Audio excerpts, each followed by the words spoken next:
What is up, everybody? What is up? It's Angel from the Typical Browns Fan Podcast here live tonight. It's going to be a quick one. Shouldn't be too long. I got kids to put to bed probably here soon. But I want to pop on and talk about the NFLPA grades real quick and my thoughts on them. And I got something to bring up about the draft and how I feel a lot of us are focused on the wrong rounds when it comes to the draft. We're focused on rounds one and two, and I think we should. I got some data to show us that we should not, we should look beyond rounds one and two, that we should be focused on beyond that, basically beyond that. But thank you for tuning in today. Please like, subscribe, follow, share the feed, let people know I'm on the live here talking about our Cleveland Browns. This live is brought to you by Lego Heads Barber Saloon. Lego Heads Barber Saloon is located in Berea, Ohio.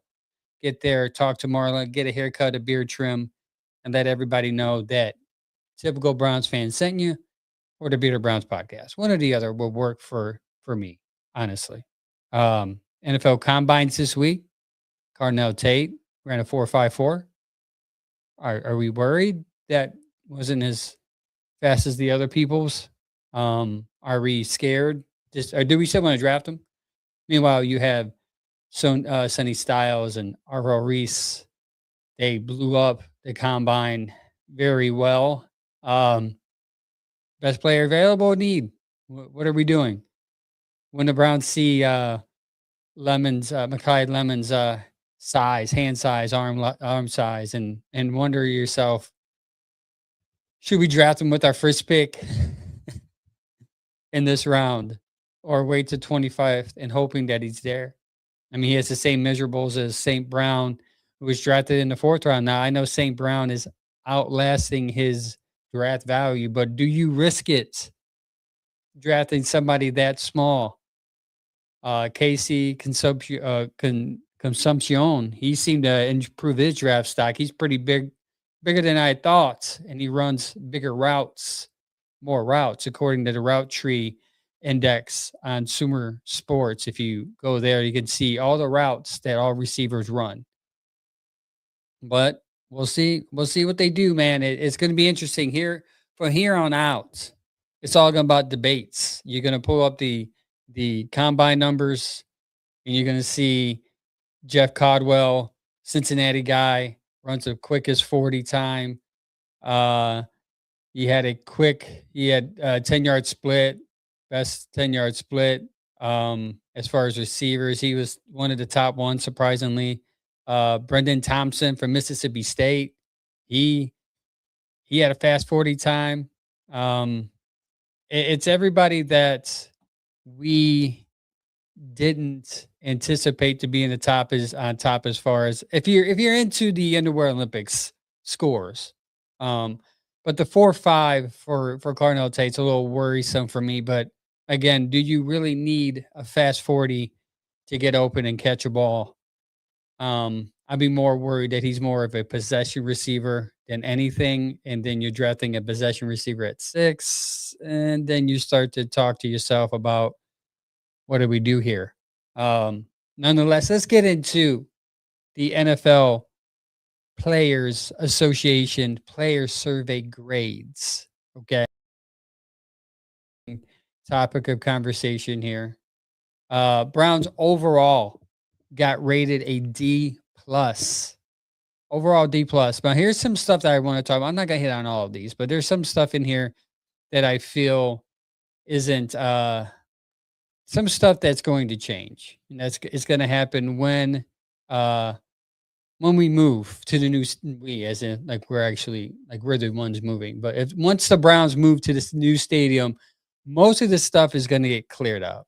A lot of this stuff, they've been graded low many years. If you look at any of the other NFLPA grades, they pretty much match up verbatim with each category. It's always the same, especially when it comes to the locker room or the stadium scores specifically is what I want to talk about. And one of the first things we're going to talk about is the treatment of families and how it got rated a D. Now, There's a lot of talk. The reason why it gets rated a D, he says the Browns are among 12 teams that don't provide a family room at the stadium. They don't provide a family room. Now, if you go look at Atlanta, if you look at Dallas, and I think Miami, they offer this room where your family of the players can stay at the stadium. They can sit there and wait for the player.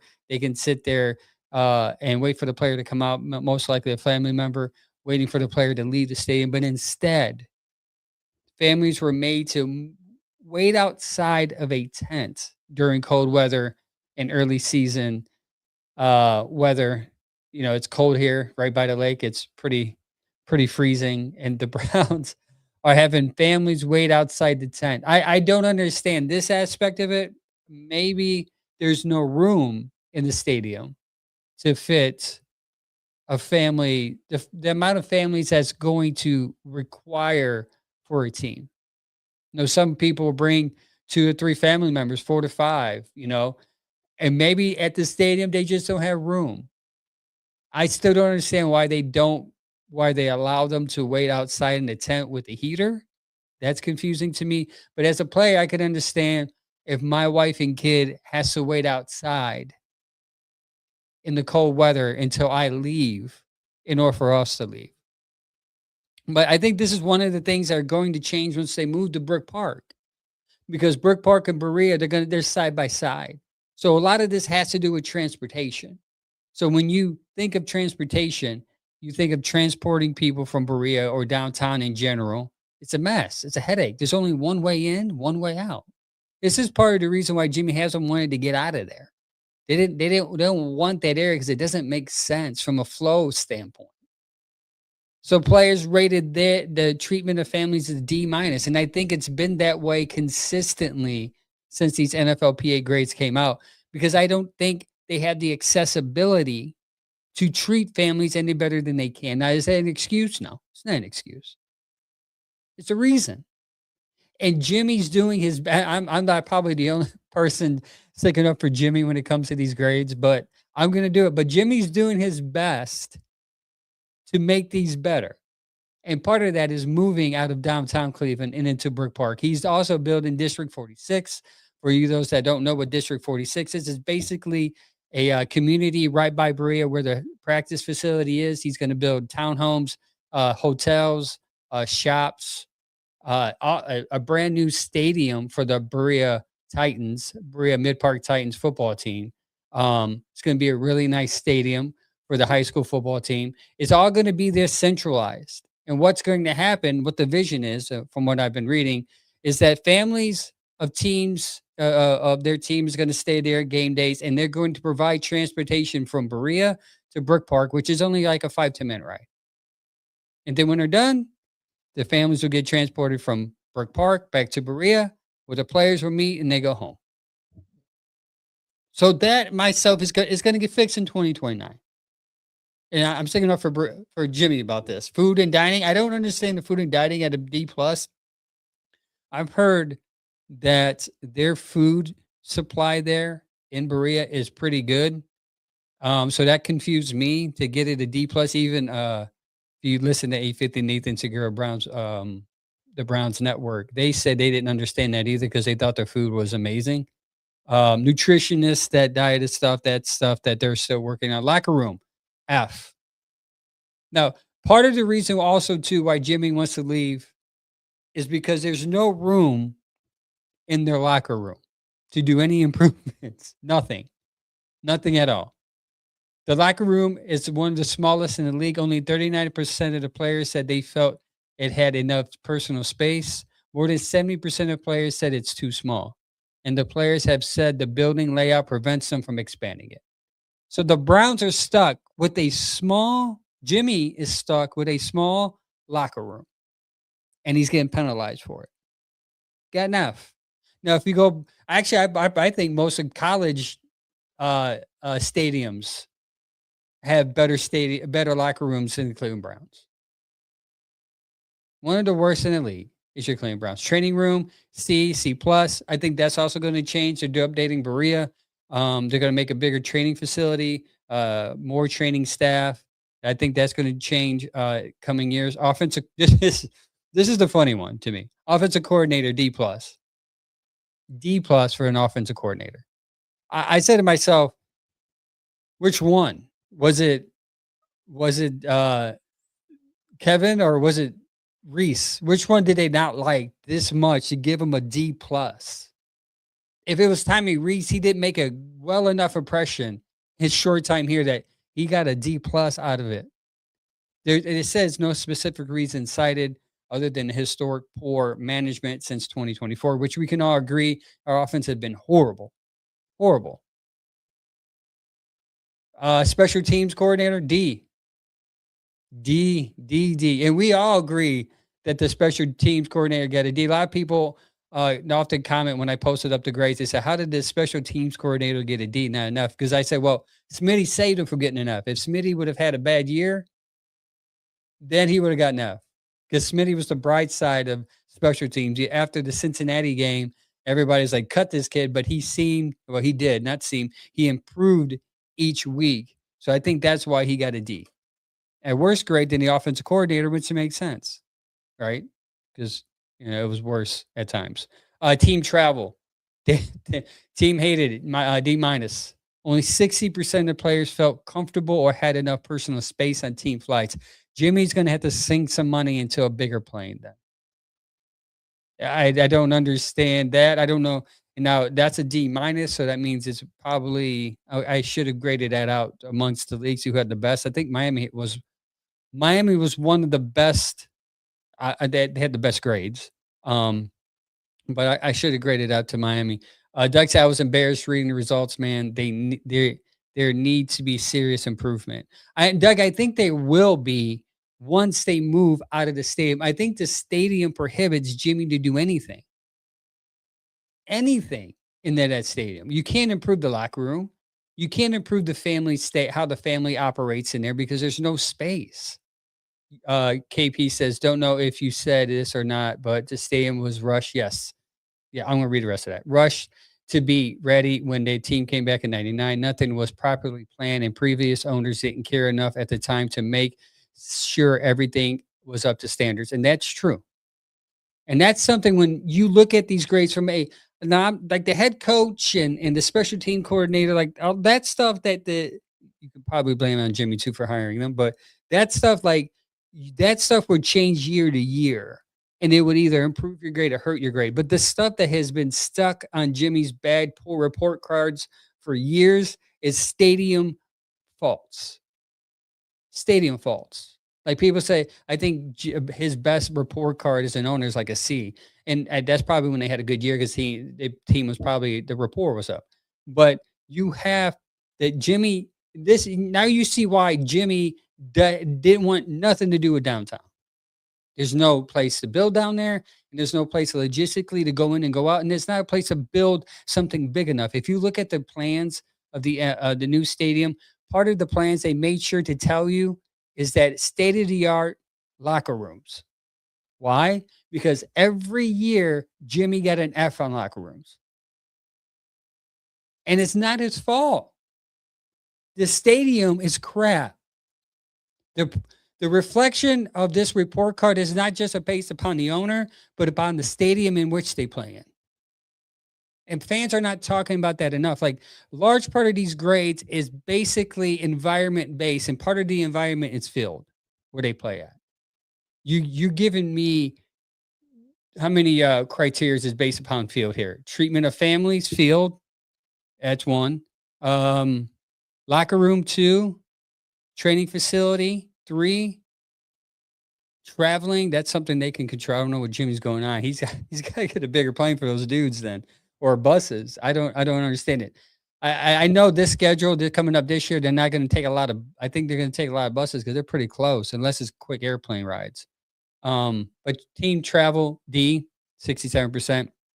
Kevin got a C minus, and I think that's genuous, really do, because I think a lot of our fans don't like a lot of our coaches, obviously the fans, are the players. A lot of the players did not like Kevin, and it shows. The lowest head coaching grade amongst all teams. 2/3 of the players felt Kevin was efficient with their time. ranking him at 29, they said he was only moderately receptive to player feedback. In other words, he was stubborn. Kevin said it was my way. And I think to the point where he was talking about David Njoku, I think his last press conference, he said he thought David didn't like him, but he said, I just told David the truth. So I can see that happening. And to me, maybe that's when Kevin says, looking back, there's some things I would change too. And I think that's one of them. Maybe listening to player feedback, hearing them, and maybe trying to not cater, but kind of be flexible. General manager, which Andrew Barry gets a higher grade. Why? I don't know because I felt like he did as good or worse than Kevin with what was given. But Andrew Barry's tied for the second worst GM grade in the league. And we're going to talk about that. We're going to step right into Andrew Barry's history here in drafting, which I want to talk about specifically at the rounds two. There's a stat that came out last year. It's really new by a college that shows the importance of not of hitting between rounds 3 and 5. And I think we're so focused on hitting on rounds 1 and 2 that 3, 4, 5 we ignore and we shut the TV off and we're like, good. We got the top receiver, we got the top quarterback, and we're good. But we have to look at rounds 3, 4, and 5. And I'm going to give you some numbers to kind of like give you some information of why your GM is not as good one of the best GMs in the league because he's missing on rounds 3 through 5. And we saw it last year. He drafted 2 quarterbacks in rounds 3 and 5. Well, 1 quarterback in 3, another one in 5. Wasted picks. One of them is going to be a waste. Whether it's the 5th or whether it's the 3rd, it's a wasted pick. Team owner got a C. Jimmy Haslam was tied for the 5th worst owner in the entire league with the C. The core issue players pointed out was that despite the problems being well known and persistent year after year, the tiny locker room, the weight room being crammed into a practice field, which is no more because that was during COVID. They fixed all that. They updated that, which is weird because they're still getting dinged for that. Players rated Haslam 8.6 out of 10 for his willingness to invest in the facilities, which ranked him 17th overall. So they dinged him for not being good enough, but they gave him credit for trying. Which I look at that and I kind of side eye it like, well, if you know he's trying, give him bigger grades. Hey, look, sure, the weight room and the locker room small, but again, that's nothing he can control. They can't blow up a wall and expand down there in at the lake. They just can't do it. And again, that's part of the reason why Jimmy wanted out of downtown. A lot of people say, well, it's about the money. Sure, it's about the money. I'm sure he wants to make more money. And part of that is building a dome stadium where you can have more events. But the other issue is he wants to have a stadium in which his players want to be in, and that gives him the ability to show off for free agents and everything else. Because free agents look at this grade and they worry about the food they eat and wonder why are they getting a D minus or D plus? That's the stuff that matters to players. It's the treatments of families, food and dining, the nutrition, the locker room, all that stuff matters. It matters to them 100%. So Jimmy has done a good job. I think he's done a good job at year by year fixing this stuff, but I think it's going to expedite in 2029 once that stadium is built. You'll see that these grades will go from like a D, depending on the coach, where we're at right now with the coach. By 2029, I think we'll go from a D to a B. Because all the players, again, will love the locker room. They'll love the environment. They'll love the field. Hopefully, Jimmy will fix his airplane issue and travel issue by then, and everything will be fine. I really think these grades are overblown. But as a content creator and podcaster, I love talking about it, especially from year to year, because you either want to see a team improve or you want to see a team. You hope your team doesn't get worse. And I think the Browns have always hovered over a C and a D. I think the organization is just that right now. It's a CD organization. And that's just the truth. As a Browns fan, I can say that, I can admit it. It doesn't bother me. Haslam has to do some moves, and hopefully Munkin and this coaching staff can slowly get him into more of a consistent winning years, in which will improve him from a CD to maybe a B grade. That's what it is. That's what the report card is. Sorry, Jimmy, you got a D plus again this year. Hopefully you improve that on to something that I'm excited to talk about. I'm working on what Doug's in the comments. Doug and I are working on something, and I'm going to try to do it next week about the draft and free agency. And I was looking at something specific. I was going to look for data that has to do with the data of players drafting best available over teams that drafting players best available or teams that draft over need. And I was looking at the percentage of how that would work out for the team. So nerdy of me. This is what I do on my free time. I know. He's like, dude, like you got kids, you got a family, you sit in your basement, just look at the internet all day. This is what I do to fill my time. When I have my time and I'm running this podcast and helping with the Bearded Browns, I'm looking up stuff to talk about, especially in off season. It's the worst as a podcaster slash content creator. You got to find things to talk about. And something came in my head because there's a conversation going on in my text thread with Chad and Mike on the Bearded Browns about do you draft best player available or do you draft need? And I wanted to know the data of how successful a team was if they drafted best player available or if they would have drafted need, how successful that was. I didn't get too far because I got sidetracked by this new study that came out. This study, what college is this? Shoot, I forgot the college. I forgot to write down. There's a college that did a study. Man, I meant to write it down because I wanted to give them credit too. Dang it. They did it's a 25-year study, 24 drafts, I believe. Here we go. Rotorooter.com RotoWire analyzed all 800 first round picks across 25 draft class. So you have 800 first round only, 25 draft classes. So that's from 2000 to 2024. So this is new data, brand new data. It's not old. It's not ancient. Times has changed. This is brand new data. They using Pro Football Reference Center data, revealing that there's a high rate at 57% with picks between 22 and 26. Guys, the Browns are picking at 24 this year. When I saw that data, I freaked out. I'm like, God, maybe it'd be different because the Browns have so many needs, right?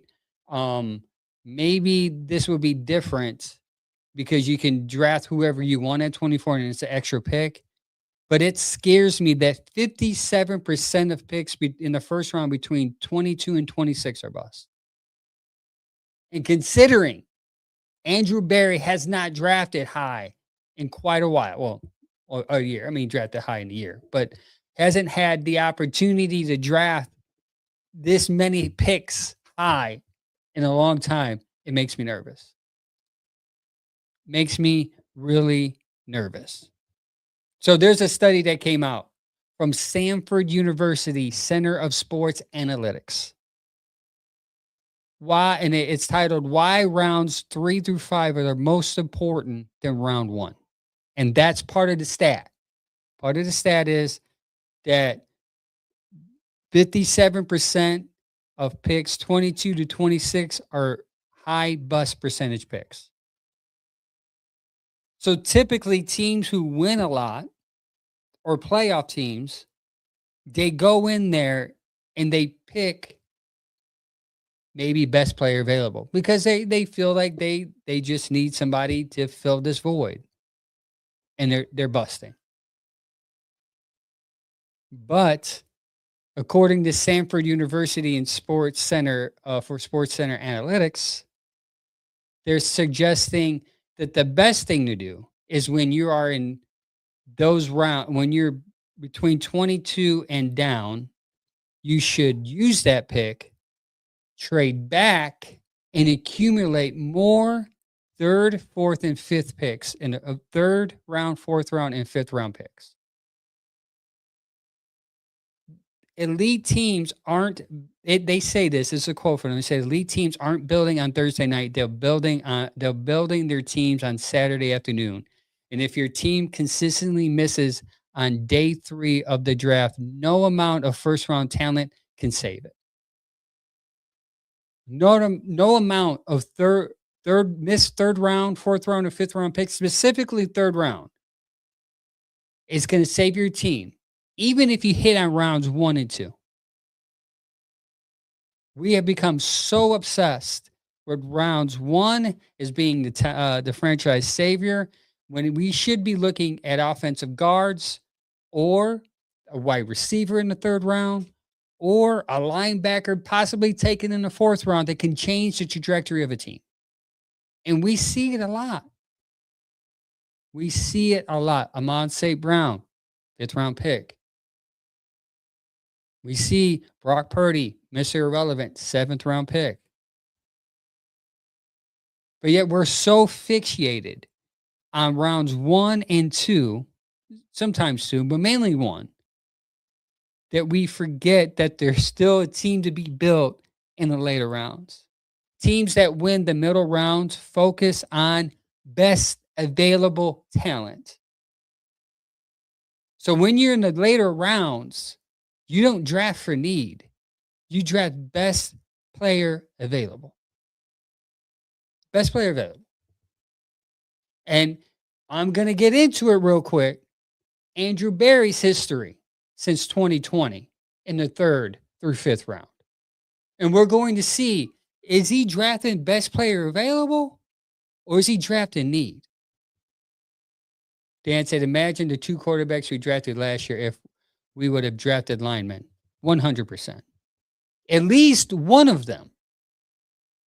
Like if you would have drafted Dylan or Shador, one of them, and then drafted a lineman, you would have been better off than what you've done here, what you have now. Tom Brady, KP, you're right, was a 6th round pick. So I'm now, as I'm going over this data, I'm thinking to myself, and I'm going to have some proof for you, because data is nothing without proof, that maybe Browns fans should stop pump the brakes a little bit on round number 1. Let's see what Barry does in 3 through 5. Because this team needs plenty of talent, especially in the offensive line. That we shouldn't be consumed whether he's going to get offensive lineman with 6 or receiver. We should be worried of what he's going to do, especially with those 5 fifth round picks, 3 fifth round picks? Those are valuable. And then maybe you can see why Barry accumulates a lot of picks. It makes sense now, especially later picks. People say, it's just a 5th round pick.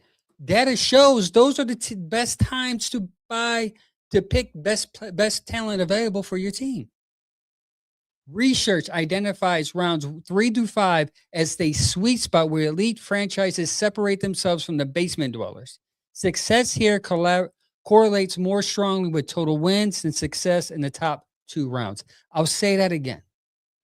Success in rounds 3 through 5 correlates more strongly with total wins than success in rounds 1 and 2.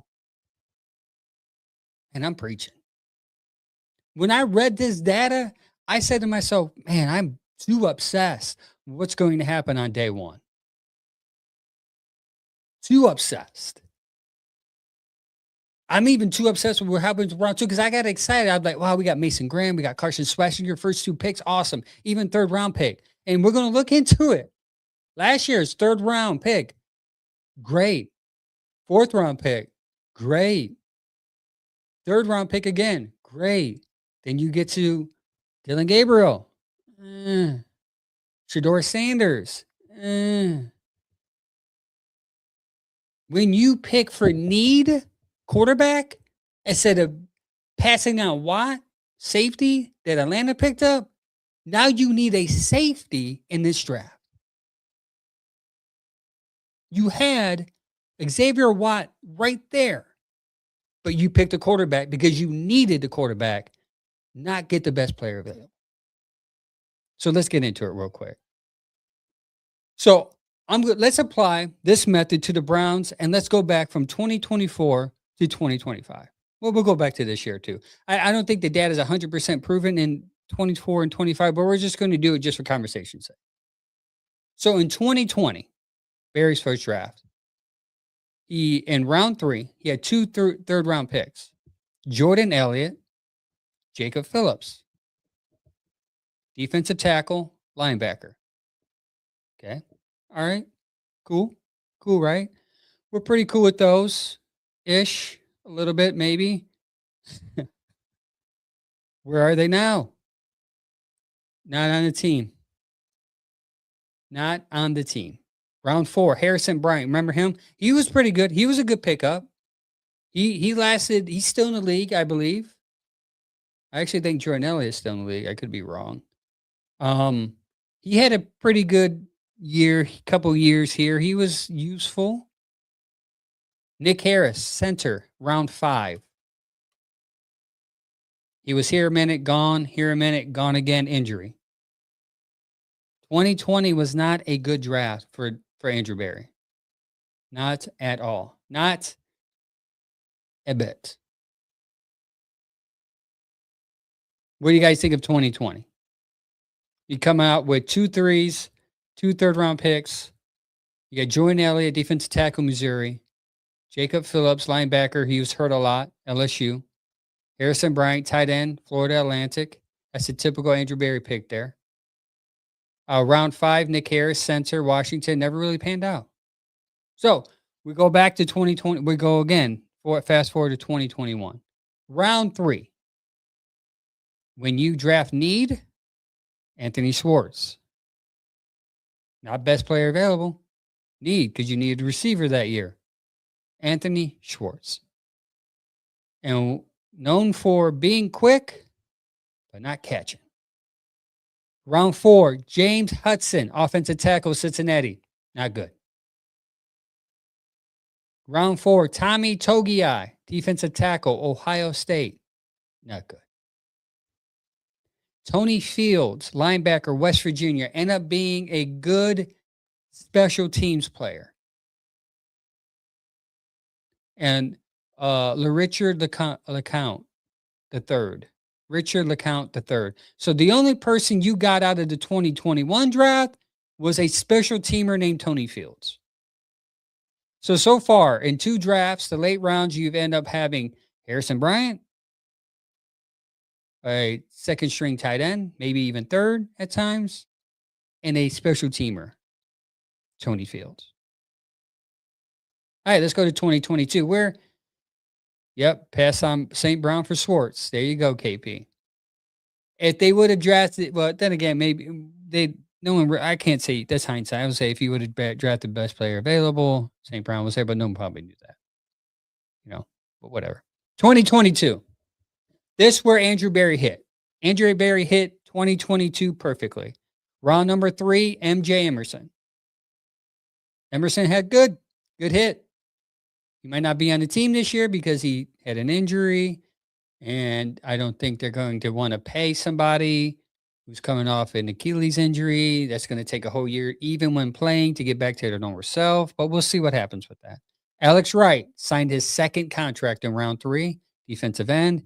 UAB signed his second contract, and I like that. That's a good one. That's a hit. Especially on the edge. He's a good run stopper. He's getting to the quarterback. Round 3. I'm a little disappointed in this because I had high hopes in David Bell, wide receiver, Purdue. Injuries just derailed him. I thought he was going to be a good possession receiver, move the change type of guy, but just could not stay in the field. Round 4. Perion Winfrey. Character issues. He didn't go for best player available for sure. He went character issues there. Remember, and then round number 4, they decided to go for need because they needed a kicker. And they drafted Cade York. Cade York had one good kick against Carolina, then downhill from there. And round number 5, a good running back from Cincinnati, Jerome Ford. So he had a good years here. I don't think he was used well. Yeah, I think his ability to hit the hole wasn't as good as the other running backs, but I consider that a successful hit, especially for a fifth round running back. So in 2022, you got MJ, you got Alex Wright, and you got Jerome Ford. So you got 3 players on your team in the later rounds that year. That 2022 was probably one of before this year was one of his best drafts. And then we go into 2023, round 3, first pick, Cedric Tillman. Can't stay in the field, gets the concussions. He's hurt a lot, but that's a good pick. But then you go back in round 3, you get Siaki Ika, defensive tackle, Baylor. Does not work out. I think he was cut after his second year. Could not get on the field, was not good. And I believe they needed that pick. I think that was a need pick for them. Round number 4, DeJuan Jones, offensive tackle. Pretty good. If he did pretty good in the beginning, then injuries started to derail him, right? Pretty sad to see that. He's a little heavy. It's probably a reason why he can't stay on the field. But as you can see here in the later rounds, that's a semi-miss for him. We see what he does last year. Round number 4 of 2023, Isaiah McGuire. That's a hit. That's a hit, in my opinion. Isaiah McGuire will probably get extended again. I would like to see them extend him and Alex Wright together. I think Isaiah McGuire has higher upside. I think he can get to the quarterback quicker. They had the same amount of snaps last year. They played the same amount of time. So I would like to see Isaiah McGuire get his second contract, but that's a hit for me. Round number 5, DTR. DTR was not good. We know that. Don't have to waste too much time on that. Cameron Mitchell, round number 5, cornerback, Northwestern. He's still in the league. He plays for Indiana. That was a pretty good hit. He was a good third corner, pretty good special teamers. He's just not on the team anymore. So we'll give a hit to that. So you got 3, 4. That's another one. You got Tillman, you got Jones, you got McGuire, and you got Mitchell. I think that's a good. That's 2023, pretty good. Okay, I just need Cedric Tillman to get on the field. Round number 2024, round 3, Zach Zenter. Where has he been? He has not been on the field. We'll see. We'll see how that pans out. I think this is a big year for Zach Zenter. I think they're going to need him to play, obviously, because he's a guard. I'm hoping Warhop gets into him and transforms him a little bit and makes him to what they saw in order to draft him in the 3rd round as a guard coming out of Michigan. You did not have a 4th round pick last year in 2024, sorry. In round 5, you got Jamari Thrash. Just hasn't panned out yet. So last year's picks, you have 0 that are making an impact on your team in the later round. 0. And that was last year's picks. 0 making any impact on your team at rounds 3 through 5. And we wonder why this team is so bad. I've shown you plenty of data to show you that you should be very concerned. And Andrew Berry picking rounds 3 through 5. Now, the good news is he seems to have figured it out. Maybe, just maybe, not having a baseball guy tell you what to do can help him. Because in 2025, round 3, Harold Fannin. We can all agree that was a grand slam of a hit and picked in round 3. Another 3rd round pick, Dylan Gabriel. Unfortunately, that is something that we're going to have to wait and see. If he can be a good backup, which is what I thought he would always be, but he hasn't even played like that. We'll see. It's still early. Round 4, Dylan Sampson. I like Dylan. I like what they can do with him. I'm hoping that he doesn't get lost in this new offense that they're going to build, because I think Sampson could be really good in the Monken's offense, who relies on space. He's fast, he's shifty, and I think he can be a tool that Monken can use. KPX, how I think the grade should be: 2020 C, 2021 D, 2022 B minus, 2023 C plus, 2024 C, 2025 B plus. You're talking about the overall draft? Because I'm just going through rounds 3 through 5, and last year's draft, you don't even have a player on your team in rounds 3 through 5, and that is concerning. They're not even making an impact. And that was last year. The only you go far as back in, you have 1, 2, 3. Let's go. 1. So you got 1, 2. Wait, 1, 2. So 2 in 2023, because you can't count Jones because he's always hurt.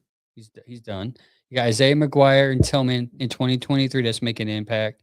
2022, MJ's hurt. You got Alex Wright. I will give you Jerome Ford, even though he won't be on the team. So that's 4. And then 2021, you have no one on your team still. In 2020, no one. So out of 5 drafts Andrew Berry's had in the late rounds, only 4 of those late round picks are on your team. Rounds 3 through 5, I can't give him a C for 2024 because none of those players are making an impact on your life. None of them. None of those players have done anything. They give him a C is very gracious. 2023, a C plus, I agree with that. 2022, I agree with that. 2021, I would agree with that. And 2020, yeah, because I think some players made an impact. I just wish they were still on the team. But 2025, yeah, good. I mean, you got Dylan Sampson, and then the 5th round, you end up trading up, acquiring a trade with Seattle and drafting Shedeur Sanders. So rounds 3 through 5 is crucial. And we can see that it might have shifted in 2025 last year because he's got Hero Fannin, he got Dylan Sampson, 2 good offensive players. The thing that sucks is that one of those quarterbacks should have been an impactful player on your team. And I would tend to say that 3rd round should have been an impactful player. Xavier Watt was there. It could have been your safety, and you would have had 3 impact players in the late rounds of your pick last year. Zinter was behind 2 big names, I believe. He can be better than people are thinking. I think Zinter can be better. I agree with you. I just haven't seen it, so I can't grade that based upon hope. I need to see results. And the fact that Damari Thrash got cut last year after 1 year, it's concerning. And it's not like you don't need a receiver to step up. Jamari Thrash had no impact in a team that needs somebody in that position to make an impact. Now, I get the pick. He's fast. I still don't understand why he was cut. He had a good camp. Everybody was praising his name. And poop. Done. Didn't hear nothing about him all season. But that was his rounds 3. We'll see what he does. Andrew Berry does in rounds 3 through 5. But don't forget the importance of it. It's very high for a team. You build your team in rounds 3 through 5. Those are where the meat of the draft is, of talent, of depth is. And Andrew Berry needs to get better. I am encouraged by 2025. Let's not pick the same position again. You did pick 2 running backs too. That's a little questionable. I get it at the time. You did need 2 running backs. last year because we knew Chubb was going to come back. They didn't like Ford that much, but Dan said Watt last year, and we've been talking about Downs this year. It would be either offensive tackle or receiver. Now with the combined, uh, now with that combine at 6, it's anyone's guess. Yes, and that's not being talked about, Dan. I, are you guys okay with Downs running a 4.5? It was going into that. There was a lot of rumbling about him being slow in the 40, not being as fast, but he can catch. And I think that's more important than being fast. We had fast in Anthony Schwartz. He couldn't catch. Now, can Tate be a number one receiver running a 4.5? KP, good point. Chad O'Shea's reasons why our receiving core sucked since he was hired. I agree with that. That could be a part of the reason. But maybe also Andrew Berry put too much stock in thinking Jerry Jeudy could catch a ball. Either way, we'll see though. We'll see. I don't know. Yeah, it's up in the air. I think number 6, you draft best player available. The guys hate me for saying that, but you draft Sonny Styles if you want because you need a linebacker. He's the best player available. That's a need and best player available at 6. You draft Downs. It's a need and best player available. We'll see what they do. It's going to be interesting. Or you trade back and accumulate more 3rd and 5th round picks, 3rd, 4th, and 5th round picks in this draft to accommodate the lack of talent that you have or don't have because you need it. It's going to be interesting, but stay tuned. I'm going to sign off. Thank you guys for tuning in, commenting, sharing, doing everything you needed to do tonight to help me talk about this information that I found. It's very intriguing, very interesting to know that 57% bust rate from picks 22 to 26, right? Very concerning. KP says at 6, draft a receiver or a linebacker, 24 draft offensive tackle. I do like the offensive tackles coming out. I think it's more deep. It's a lot deeper than people think. There's a couple guys that I like, and I think we're on the Bearded Browns podcast on Tuesdays at 7:30. We will talk about that more in depth. Mike is you got to get offensive tackle guy at 6. I think Chad's trending that way. I can't speak for him. But right now, as it stands right now, I do have the ability to change my mind. I think you do best player available at 6 and kind of what you said, KP, get the offensive tackle at 24. The wide receiver depth is pretty deep. You can get a good wide receiver at number 2, number 1 pick in the 2nd round, and then you just do best player available from that point forward. If it's a linebacker, you need defensive tackle help too, best player available. You need corner help, best player available. You need a safety somehow, best player available. Best player in that position is what you need. That's just my opinion. But we'll see. Thank you guys for tuning in. I will be live with the Bearded Browns podcast at 7:30 p.m. this Tuesday. We will probably talk more in depth about the combine, who impressed us, who did not impress us, who ruined their stock, and who rose. Omar Cooper Jr. thought he did what I thought he can do. I thought he was a little slower than I anticipated, but that's just my take on that. We'll talk about that more. A lot more on Tuesdays. Thank you guys for tuning in. Until next time, like always. Oh, stay tuned Tuesday. Sorry, I almost forgot. Slipped my mind. We have a big announcement Tuesday when it comes to draft. Stay tuned for that. So hop on, listen to the announcement, talk about the combine and other topics. We'll probably talk about Browns news related. Carson Beck, by the way. Let's talk about this real quick. Carson Beck, Andrew Eller. It's LR. Is it LR or LR? Me and Mike were talking about this, and we believe it's LR, but people are saying LR. Either way, they helped their stock. Did they not? See, this is why you throw at the combine. Because teams that doubt you or second guess you, if they see you throw a long ball, they're like, Oh boy, I'm thinking I'm risking it for that one. Risking it for that. But I think those two guys helped their stock. I'm giving you guys kind of my notes for Tuesday early. But if you did not see their combine throws, go back and look at it. It was pretty impressive. Mind you, Carson Beck is a year removed from the injury, and he was probably one of the top quarterbacks to get drafted before that injury. So that's what intrigues me about that.